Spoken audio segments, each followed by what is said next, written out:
enisaochanao jeso malalo chachizao fotona mamizao yanaranay antongotsao izahay izay mpianatrao koambitenenare jeso malalo izahay iaino tsaranao ka irate niavy aminao itoetsabetsakao amponaya koambitenenare jeso malalo izahay iaino tsaranao ka irate niavy aminao itoetsabetsakao amponaya irate niavy aminao itoetsabetsakao amponaya.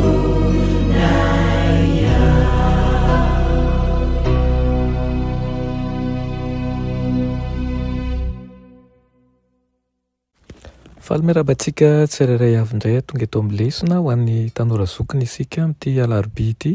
Fifaliana ho anay hatrany ihany koa ny mandrainao isan-tokantrano. Manaraka an'izao fandaharan'izao alohan'ny dirantsika ny amin'ny lesona an'io dia hivavaka-tsika.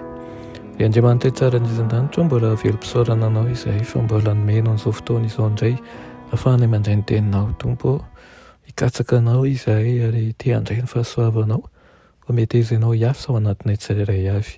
Aminaran'i Jesosy, amen. Lohateny lesona antsika androany ny manao hoe nanafitohana an'i Jesosy. Tsy nampiditra hevi-baovao vitsivitsy fotsiny tamin'ny fomba fisainan'ny mpianany taloha Jesosy, nametraka fomba fijery an'izao tontolo izao vaovao tanteraka tao anatin'izy ireo izy. No mafisany Jesosy ny mazava-dehibe ny fialana tanteraka amin'ny tota rehefa nilaza izy hoe tsy misy olona ozy izy manasana lamba vaovao amin'ny tota fa raha izany ny vaovao dia tsitra ary ny tapa-damba izay nalaina tamin'ny vaovao izy dia tsy mifanaraka amin'ny tota ary tsy misy manisy divay vaovao anaty siny hoditra tota ozy izy raha izany ny divay vaovao dia hatritra ny siny hoditra ka ho raraka ka ho simba ny siny hoditra fa ny divay vaovao izy dia tsy maintsy atao anatin'ny siny hoditra vaovao dia samy voatahiry izy roa. Amin'ny Luka 5 no misy an'izay. Indrisy anesa fa tsy nentina melan'i Jesosy hanaova amin'ny fomba fijeriny izao tontolo izao ny mpianatra anankiray. Tsy nahafoy ny fikasany ara-politika mihitsy i Jodasy rehefa nalahelo ny vahoaka fa tsy nanao ny tena no mpanjaka Jesosy ary tsy nanafaka avy tamin'ny Roma dia niara-nitoetra tamin'izy ireo tamin'ny fanahy i Jodasy. Tamin'izany fihodinana mafy izany dia maro ny nandao an'i Jesosy rehefa natsapa fa tsy nahatanteraka ny nofinofiny ara-politika izy dia nanontany rombon'ny folo mihitsy Jesosy raha andao azy izy ireo na dia nisafidy ny hiara-dia amin'i Jesosy ara-batana azy i Jodasy dia tany ankava ny fony. Nihevitra manko izy fa fantany izay tokony atao amin'ny Mesia sy izay tokony ho tanterahany. Nahatafotohana ny Jodasy ny filazan'i Jesosy matetika fa tsy avy amin'izao tontolo izao ny fanjakany ary nasihany tsipika anankiray izay nanantenany fa hiasy Kristy naniry ady mahery vaika kokoa i Jodasy. Nihevitra izy fa raha tsy nanakana ny mpianatra tsy hanatanteraka ny teti-drasiny Jesosy dia ahomby kokoa ny asa. Na dia mampalahelo azy izany ny tantaran'i Jodasy dia mampiseho mazava fa tsy manery na iza na iza hanaraka azy mihitsy Jesosy. Navelan'i Jesosy isafidy ny ho avy ny tsirairay, n'inona fa niriny ahazo vokatra tsara kokoa. Jesosy no nitarika sy mandresy lahatra fa tsy manery mihitsy izy.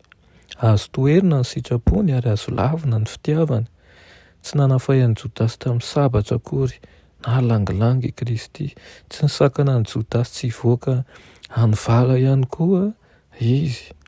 Mampalahelo ny mieritreritra hoe nahoana ary Jodasy ny lavo e. Ny fivadiam-pinoana nataony dia anisan'ny nahatonga azy ho sarobidy loatra tamin'ny finoana ara-politika. Tsy nety niala tamin'ny fiheverana ny fahatongavan'i Jesosy ho mpanjaka teto tany sy hanongana ny Rômanina izy. Tsy hanary ny fanantenany amin'ny vahaolana politika amin'ny olana ara-politika ny firenena izy. Nino koa i Jodasy fa mahaliana noho ny mpianatra hafa izy ary endry noho i Kristy mihitsy aza. Rehefa namadika an'i Jesosy izy dia nanao fihetsika ara-politika natao hanerenan'i Jesosy hanamafy ny fahefana ara-politika. Ary ity tantara marikivy ity dia toy ny fampitandremana mafy fa ny fanarahana an'i Jesosy no tsy maintsy atao aloha. Raha Jesosy no laharana voalohany ao am-pontsika dia ho vonona amin'ny fanavaozana tanteraka ny fiainantsika izy. Raha misy zany zavatra hafa isa dia ho tafitohana tahaka ny nalavoan'i Jodasy ihany koa isika indray androany. Ary aoka ny tsika tsy hanery ny fahatongavan'ny zavatra anankiray izay tsy mbola tanteraka amintsika ho terentsika Andriamanitra mba hantanteraka azy eo amintsika. Izay indrindra no tsy fahendrena ary izay no nahalavy an'i Jodasy. Matetika isika manome tsina an'i Jodasy mandrakariva rehefa mamaky amin'ny alan'io andalam-piainana ny ainan'i Jodasy io.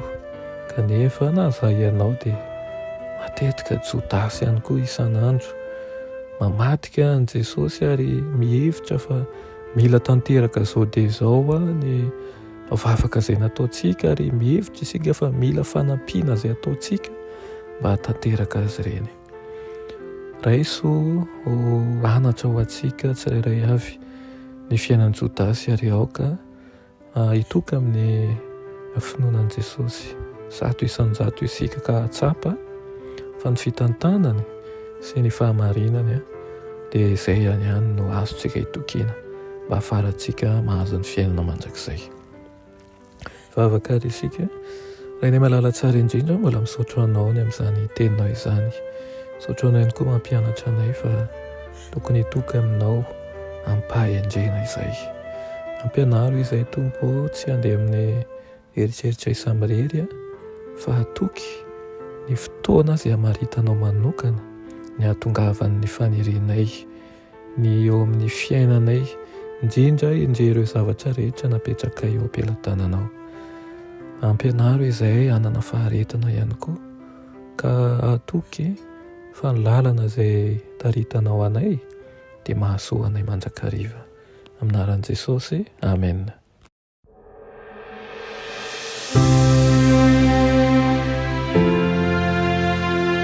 Mianatra eo an-tongotry Jesosy isan'andro.